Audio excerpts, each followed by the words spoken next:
Assalamualaikum warahmatullahi wabarakatuh.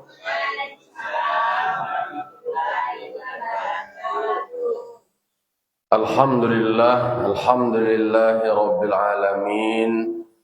Wa bihi nasta'inu ala umuri dunya waddin. Wassalatu wassalamu ala ashrafil anbiya'i wal mursalin wa ala alihi wa sahbihi ajma'in.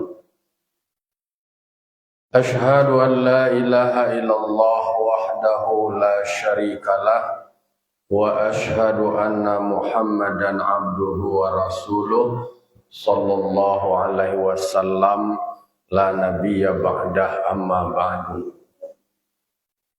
Qala rabbi shrah li sadri wa yassir li amri wahlul 'uqdatam min lisani yafqahu qawli. Bapak-bapak, ibu-ibu, kaum muslimin dan muslimat jamaah subuh Nurul Jihad yang dimuliakan Allah Subhanahu wa taala.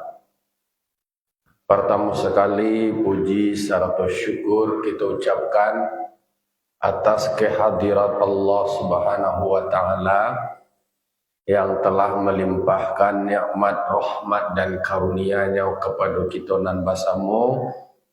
Alhamdulillah kita lah masuk puasa nang ke-25 kini. Alhamdulillah lo kini balai Selasa terakhir bulan Ramadan. Jadi beli baju baru, baju raya ke masa.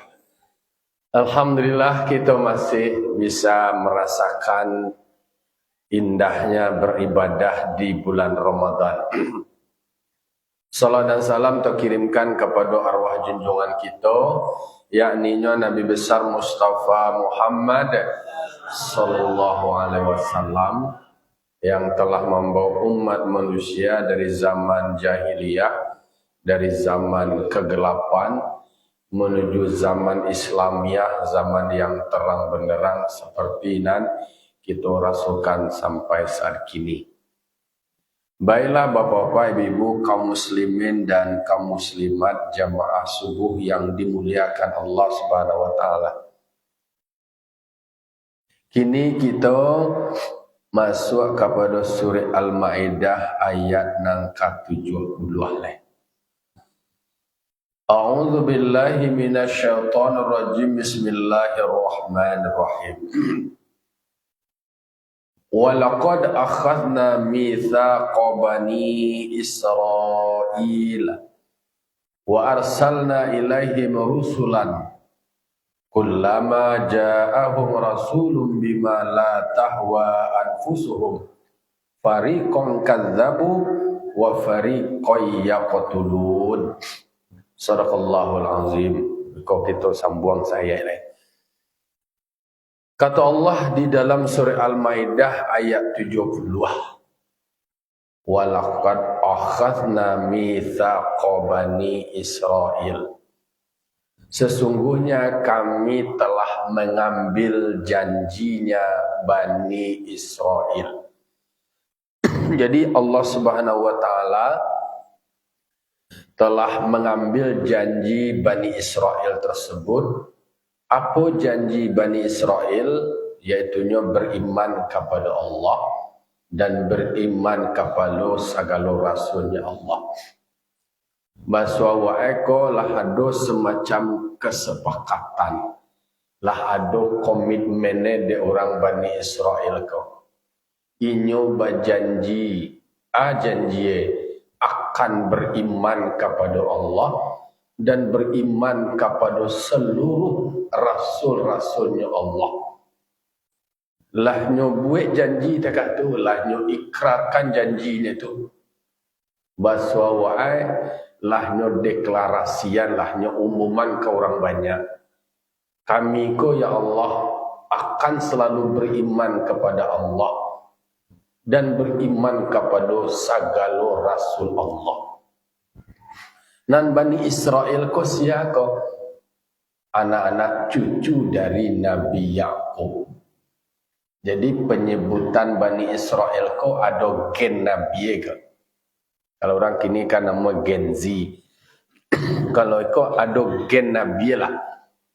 Gen iko dalam artian itu dari keturunan Nabi, dari keturunan Rasul. Kalau Israel yang ada kini, Israel kini iko tu sebuah nation, nama sebuah negara yang diciptakan oleh Inggris di tahun 1936. Daerahnya di daerah Palestina itu nandir ala nama itu nyo ekspansi lah, nyo rampok perbatasan seketek-seketek, dijajahnya lo, dilawannya nyo kuasai. Jadi Bani Israel di dalam Al-Quran banyak sekali penyebutan kisahnya. Itu berarti bahwa mereka disebutkan di dalam Al-Quran sebagai kelompok yang sering membangkang. Ya, membangkang kemudian sering membuat kerusakan di muka bumi. Banyak ulah, banyak perangai. Kalau bahasa wae, kalau lah donya ebok orang deh. Membuat kerusakan. Baik kerusakan secara fisik maupun kerusakan secara sosial. Membuat keributan. Kalau dia gih sajangka minta saeto, minta saeto sadapo, dapat sadapo, minta apa? Minta jantung, nio hati. Tipe-tipe penjajah lah. Jadi tidak berterima kasih loh, termasuk kelompok manusia yang tidak bersyukur karena banyak sekali rasul yang diutus kepada mereka dan banyak pula rasul yang berasal dari golongan mereka. Kalau dari gen mereka itu mulai dari Nabi Ishak, ayah dari Nabi Yakub. Kemudian Nabi Yakub punya anak seorang rasulullah namanya Nabi Yusuf. Di antara saudara Yusuf ada namanya Lewi. Lewi ko punya anak namanya Imran. Imran ko punya anak namanya Musa. Itu Nabi Musa dari Bani Israel. Musa ko punya adik loh, pakai ajudan. Adik ko diangkat jadi ajudan. Itu menjadi Rasulullah Nabi Harun. Dari jalur keturunan adik kakak dari Nabi Yusuf ko namanya Yahuda. Punya anak lo di garisan keturunan itu punya generasi berikutnya adalah Nabi Daud. Nabi Daud ko punya anak namanya Nabi Sulaiman. Di bawah-bawahnya ada Nabi Yunus. Di bawah-bawah ada Nabi Ilyas. Adalah Nabi Ilyasa. Dari garis keturunan Nabi Sulaiman itu tadi sampai lo kepada Zakaria. Zakaria punya anak namanya Yahya. Dari keturunan jalur itu juga, tapi garis keibuan lain. Jalur matrilineal yaitu anak lo dari Imran namanya. Nama istrinya Hannah lahir anak perempuan namanya Maryam. Nan Maryam ko berarti kan jalur ibu leko melahirkan anak namanya Isa. Tapi nan Isa ko tanpa bapak. Jadi iko jalurnya tanpa jalur ayah leko. Tapi jalur ibu. Itu kalau Nabi Isa ko dianggap jalurnya jalur matrilineal Yahudi ke Israelannya itu. Jadi Allah sudah menyebutkan bahwa Bani Israel lah membuat semacam kesepakatan, membuat semacam perhitungan lah bahwa ini akan beriman kepada Allah, beriman kepada Rasul. Itu janji. Dek karena akan beriman kepada Rasul wa arsalna ilaihim rusulan. Kami mengirimkan, kami mengutus kepada mereka banyak para rasul. Jadi Allah lah menyebutkan para rasul itu dikirimkan untuk Bani Israel. untuk mendakwahi Bani Israel. Baamang ko banyak bana dek karano memang tingkat kekerongannya tu tinggi, kerong sawai. Dikirim Rasul ko cie alunyo tuntas le. Dikirim lo berikutnya.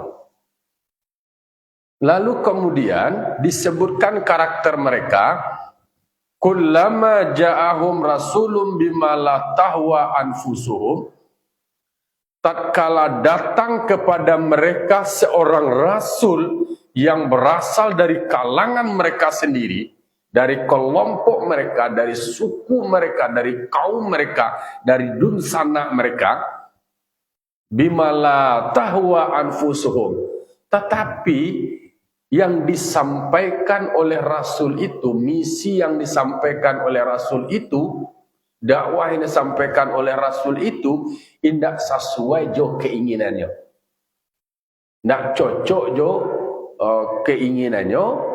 Sementara rasul ko menyampaikan kebenaran, mereka tidak ingin tekatu do nyodustakan. Fariqon kadzabu, sekelompok dari mereka mendustakan rasul itu, nyolawan dakwah rasul itu, nyotolak dakwah rasul itu. Wa fariqai yaqtulun, dan sebahagian di antara mereka nyobunuh rasul itu tadi. Ko kakobe, ko parangai nama nendak katuju denya nyolenyapkan le. Mengadu awak mawaknya taruhnya di ceramahnya, awaknya taruhnya di dakwahnya, awaknya taruhnya di ajanda, nak sesuai jo keinginan awak kalau dilenyapkan karakter-karakter takahko, karakter orang Yahudi. Ko ada contohnya kelompok orang menyampaikan kebenaran, menyampaikan aspirasi, ko salah, dikritik, diberikan saran, diberikan pendapat, nyotolak pada orang tu, nyambe bahkan dilenyapkannya, dibunuh. Kok kan model rezim kan lo tak kata. Ada orang demo menyampaikan aspirasi, tak katuju dia demo turunnya ingin aneh. Dan aku merusak sistem, merusak masyarakat, dingin dek masyarakat, dingin dek rakyat. Tak katuju dia dah. Ditolak itu, dan bahkan nama aktor-aktor penggerak itu nyubuh, nyolenyapkan. Itu karakter-karakter dari Bani Israel itu. Sementara di dalam riwayat, di dalam tafsir dikatakan ada seperti Nabi Yahya yang dibunuh oleh raja dari kalangan Bani Israel. Mereka namanya Herodius, ada menyebut Herodos. Inyo punya anak, dalam riwayat ada menyebut anaknya produksi Heredia Anca. Kami, anak ayah eko ingin memperbini anak eko tadi. Atau keluarga inti lah. Mendapat kabar takah tu disampaikan dari Nabi Yahya. Wei rajo, kok karajo na indah nama kamu. Masa anak dipabini sih. Anak kau dilindungi, kira anak ketujuh lo deh ya kau. Ala nama itu cinta, nama itu incest. Oh nak kini jodoh, oh rajuk. Ada ceritanya dari Raja Ekran, terus kawin sama anak atau adik kan dari dulu ya. Ya memang perilaku kini ku kan mau ulang cerita dulu aja kau. Cuma pelaku nama beda. Parangai orang dulu tu ada je kini. Kalau taka LGBT tu namanya nama berubah ya. Kalau dulu main Nabi Lut, kalau itu je tu. Ayo takah dewa dulu nama ko gunung Tangkuban Perahu itu kan ada lah nama itu. Sang Kuriang Sang Kuriang. Ayo itu wallahu alam perdebatan lo ada lo kasus ya tekan. Jadi Orang yang menyampaikan kebenaran, Rasul yang diutus oleh Allah untuk menyampaikan kebenaran kepada mereka, kebenaran yang disampaikan itu tidak sesuai juga keinginannya, tidak sesuai juga kemauannya, ya udah hanya bunuh tu. Kecil, terganggu cintanya, tak gaduh keinginannya. Nama mengaduh tu nyelenyapkan nyobunuan. Sajak dululah ada model-model kezaliman itu. Kalau kini ada je tak tu. Keinginan contohnya, yo kalau dulu kan rajo lah istilah. Kalau kini bisa dianggap rezim atau nama pemimpin yang tak katuju anak disampaikan orang dibungkam kecil. Padahal contoh yang disampaikan kok kebenaran. Walaupun kalau kini kebenaran itu wallahu alam lah kepentingan masing-masing. Tapi Rasul yang dikirim oleh Allah, yang diutus oleh Allah, dan Rasul kok tugasnya adalah untuk menyampaikan risalah Allah, menyampaikan perintah kebenaran. Rasul itu berani menyampaikan yang benar adalah benar, yang salah adalah salah. Kalau kini kan lah banyak aja bau-bau. Kini kau kan bukan menyampaikan kebenaran, tapi adalah membenar-benarkan, mayuyuan, mangwangguan. Ayo tu malah santiang pokoknya apa santiang. Itu namanya kecil orang dulu namanya ABS, asal bapak senang. Dulu kan Firaun tu kan dek karena mendapat semacam ungkapan sanang dari anak buahnya. Pokoknya rajo hebat, rajo santiang nado na lain tu lewat, nado sialan na lain tu di bawah sadonya. Engkau nan tingginya, engkau nan mulia. Mangko sampai ongehnya sampai mengecek diri Tuhan. Itunya tu. Jadi di dalam fakta sejarah disebutkan di dalam Al-Quran parangai dari Bani Israel kau tadi. Naninyo lain beriman dengan Allah. Kemudian beriman dengan Rasul. Itu perjanjiannya Tuhan. Perjanjiannya itu beriman dengan Allah, beriman dengan Rasul Allah. Tetapi ketika dikirim bana Rasul kepada mereka, lah datang Rasul itu ke mereka, lalu kemudian nan janji ko tadi tinggal janji. Lupa jo janji. Nan Rasul ko menyampaikan kebenaran. Tapi kebenaran ko berbeda jo keinginannya. Berbeda jo kemauannya. Iko nan kemudian nan dianggap berbeda tu kebenaran yang disampaikan dari Rasul dak nyodanga teroleh. Dianggap mengaduh, dianggap mambe, dianggap menjadi batu penghalang. Kalau lah menjadi batu penghalang, ya udah dilenyapkannya, dibunuh. Itu dulu terjadi. Termasuk seperti Nabi Zakaria. Jadi Nabi Zakaria dan Nabi Yahya dua nabi, dua rasul dari kalangan Bani Israel. Kalau Nabi Zakaria berarti nabi nang ke-22. Nabi Yahya nabi nang ke-23. Nabi Isa nang ke-24. Jadi antara Nabi Isa dan Nabi Yahya jaraknya setahunan bedanya umumnya. Tapi Nabi Yahya dibunuh di raja yang zalim. Dek karena menyampaikan kebenaran. Memang resiko menjadi penyampai kebenaran itu berat. Menyampaikan misi, menyampaikan kebenaran itu berat. Kalau kebenaran yang disampaikan itu tidak sesuai dengan penguasa, dengan raja lah contoh, dengan penguasa lah cukini, tidak sesuai juga keinginannya, itu langsung dibrandel. Nabi Yahya pertaruhannya adalah nyawa, sehingga dibunuh Nabi Yahya tadi. Karena Nabi Yahya melarang raja itu tadi melakukan sebuah tindakan yang dilarang di agama. Proses pelarangan takah itu orang punya keinginan itu dilarang. Itu berang ya. Nabi Zakaria itu nanti gargaji.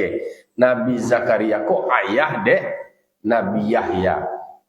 Dalam riwayat kan disebutkan tuh Nabi Zakaria kok termasuk juga dibunuh oleh kaumnya dari Bani Israel itu tadi. Jadi karena misi kebenaran yang disampaikan oleh Rasul, kelompok umatnya membangkang. Umatnya melakukan perlawanan, menolak. Jadi seorang rasul pun, rasul yang diutus oleh Allah dengan penugasan untuk menyampaikan risalah Allah, indak kasadoen indak syukur, indak kasadoen syukur, indak kasadoen menerimu. Kalau orang menerimanya dengan hati, artinya mendengarnya dengan hatinya akan bisa menerima kebenaran. Tapi kalaulah menerimanya dengan kepentingannya, bandingkan dengan kepentingannya, terjadi tolak belakang dengan kepentingannya, dengan keinginannya itu tadi. Terjadi justru penyampai kebenaran ikut tadi yang dianggapnya sebagai penghalang. Bisa saja orang yang menyampaikan kebenaran kok di baliknya fakta dek orang nambah kuasa.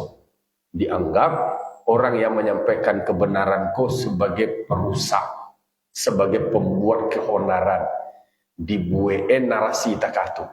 Dilakukan serangan balik. Itu pemutarbalikan kebenaran. Jadi praktek-praktek itu sejak dululah terjadi. Dan dirasukan oleh Nabi Yahya sebagai pejuang penyampai kebenaran. Beliau menyampaikan itu perintah dari Allah. Takatu pula Nabi Zakaria. Nabi Zakaria banyak belajar tentang sosok Rasul yang sabar, yang rajin berdoa, termasuknya punya anak Yahya itu sendiri, pengharapannya terhadap anaknya luar biasa. Tak pernah putus asa. Belajar lo nyo kepada Siti Maryam nanyo aswah. Betapa Maryam yang berada di mihrab, kemudian banyak keajaiban-keajaiban yang beliau lihat. Datang saja makanan, padahal yang memantarkan makanan ku kan Zakaria kuah. Tapi ketika masuk ke mihrab tu lah ada je makanan.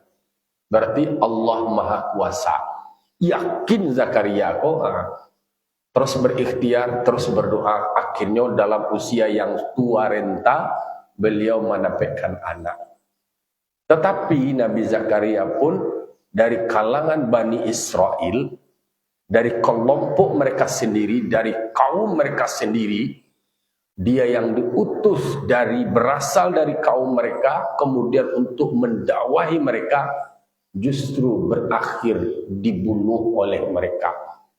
Dikaja-kaja bahasa wahai kau ditora lah. Ditora dikaja, dicari tahu. Maka dalam riwayat itu disebutkan dalam proses pengejaran dan pencarian itu ada batang kayu gadang dibalah, batang kayu tabalah. Ada perintah supaya Nabi Zakaria masuk ke dalam kayu itu tadi. Tapi yang namanya Iblis sebagai saksi mata, dia tetap punya kepentingan bahwa kemudian Nabi Zakaria kok berakhir dengan ending yang tidak baik. Dia lo bajue. Batang kayu kok batawi, mencogok kain kok seketik akan ikut. Itulah sebagai tanda bagi kalang Bani Israel yang mengajar Nabi Zakaria tadi.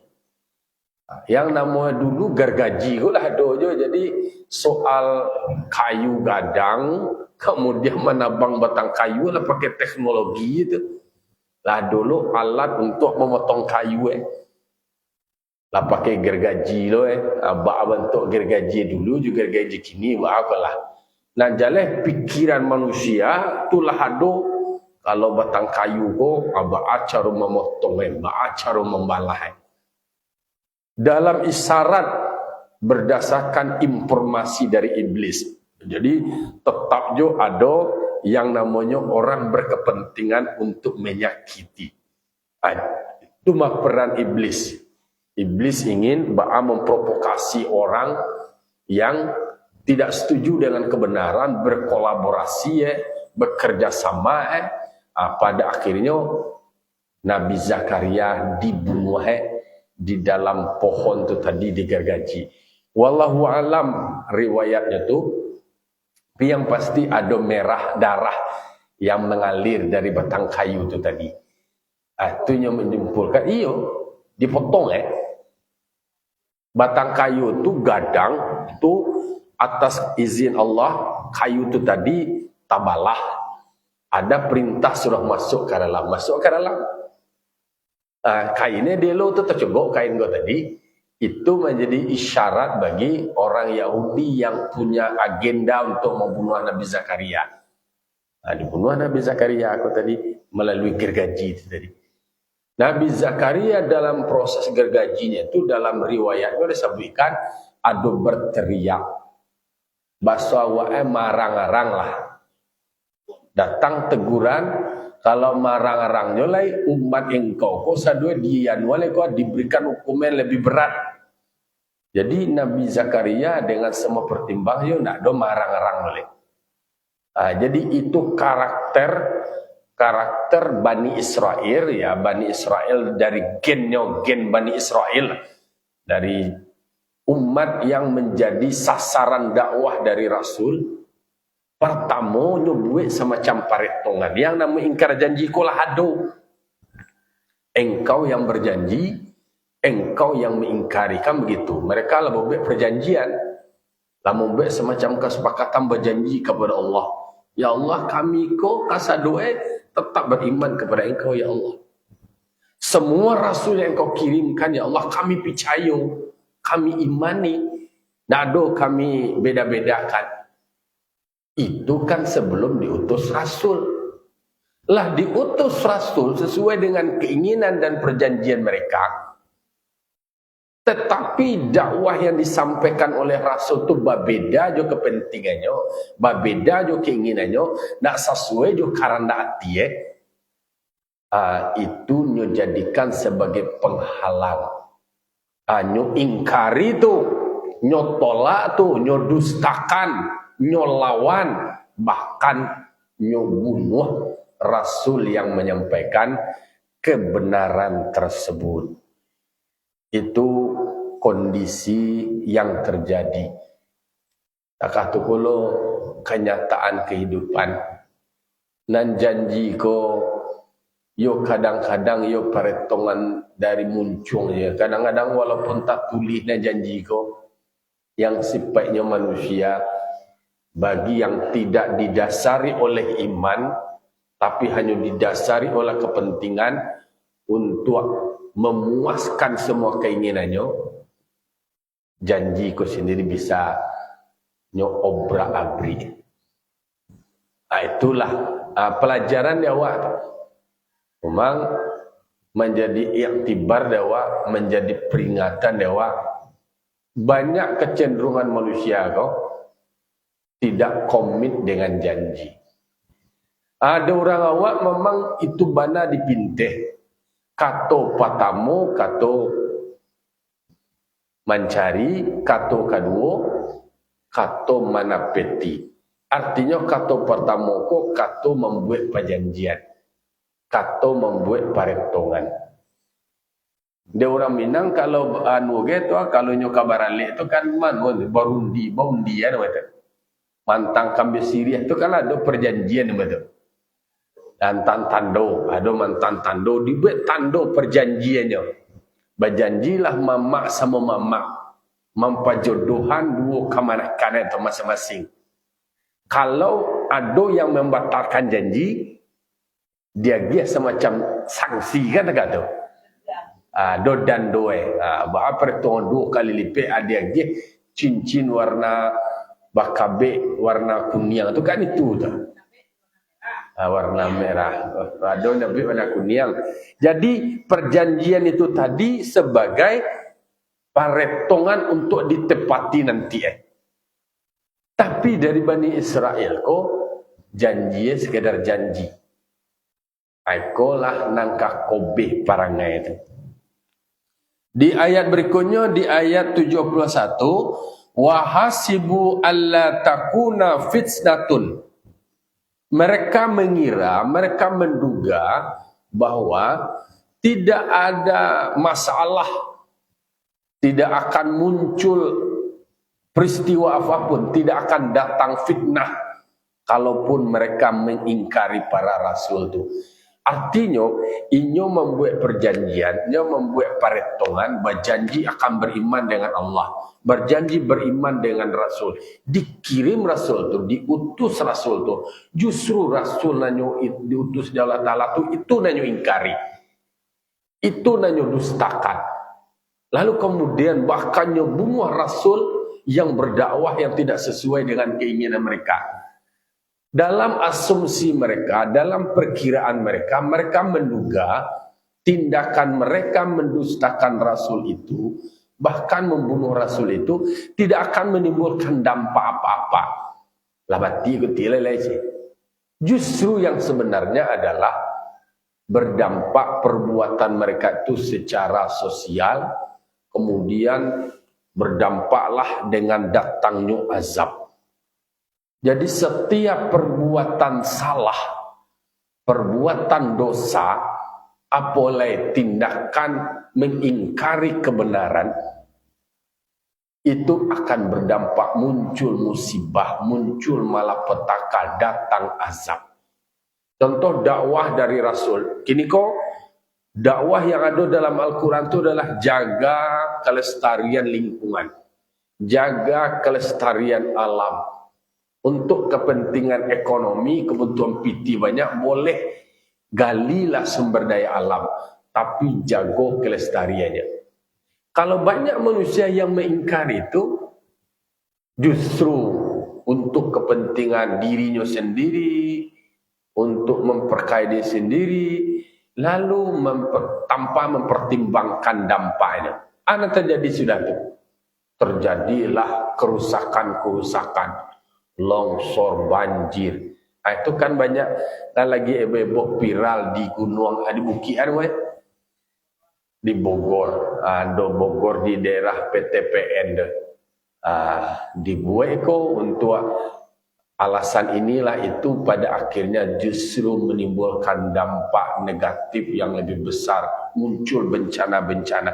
Kalau diterjemahkan di dalam firman Allah, peristiwa-peristiwa itu seolah-olah karajonya itu tidak akan berdampak. Perkiraan ini justru kecilnya menguntungkan diri aku nama mambi awak, maka mengandung dua awak lenyapkan, wah hilangkan, wah bunuh, wah ingkari. Tapi justru perbuatan mereka itu mendatangkan musibah, datangnya azab karena mereka mendustakan Rasul dan membunuh mereka. Ba'amang kebetu fa'amu wasammu, maka kemudian mereka menjadi buta dari kebenaran. Mereka tidak melihat lagi kebenaran itu. Yang disampaikan oleh Rasul, kebenaran yang disampaikan oleh Rasul, itu nak nyucaliak nilai kebenaran oleh. Lah butuh matoe, lah butuh mato hatie, dak ada nilai kebenaran yang pandang oleh. Nanyo pandang adalah seolah-olah ikut mengganggunya. Takah rajo itu tadi kamu pabinian naik. Itu yang ditegur dek Nabi Yahya. Dek inyo cintu kepada anak lah takah tulu kainyo, dianggap dakwah Nabi Isa, Nabi Yahya itu mengganggu rencananya. Itulah mereka yang buta dari kebenaran. Tak do menilai kebenaran dari yang disampaikan Nabi Yahya nyubuh Nabi Yahya. Lalu kemudian wasamu, mereka tuli dari mendengarkan kebenaran. Dakwah yang disampaikan itu tadi oleh Nabi Yahya, Nabi Zakaria dan rasul-rasul sebelumnya tak nyodangar Justru nyotutui telinga, tak mau mendengar kebenaran. kalam hati. Kalau napasu nala tamungkolai, kebenaran ndak donyo dangalai, kebenaran ndak donyo calia, bahkan seolah-olah ndak pandang kebenaran itu. Itu digambar, itu kan perkiraan mereka dari awal. Dan kemudian dilanjutkan summa taballahu alaihim, kemudian Allah menerima taubat atas mereka kalau mereka mau bertobat. Itu kuncinya. Jadi kalau ada awak salah muka ndak mendengar kebenaran, ndak menceliak kebenaran, ya udah, kalau mau bertobat yang sifatnya Allah Maha penerima taubat. Allah akan menerima taubat bagi mereka yang mau bertaubat.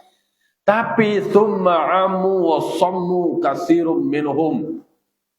Kemudian mereka lah dia peluang untuk bertobat, dah dodo. Mereka justru butuh dari kebenaran, kemudian tuli dari kebenaran. Kebanyakan dari mereka itu lah dia ruang bertobat, berbuat baik, dah dodo. Justru kebanyakan mereka itu adalah mengingkari kebenaran.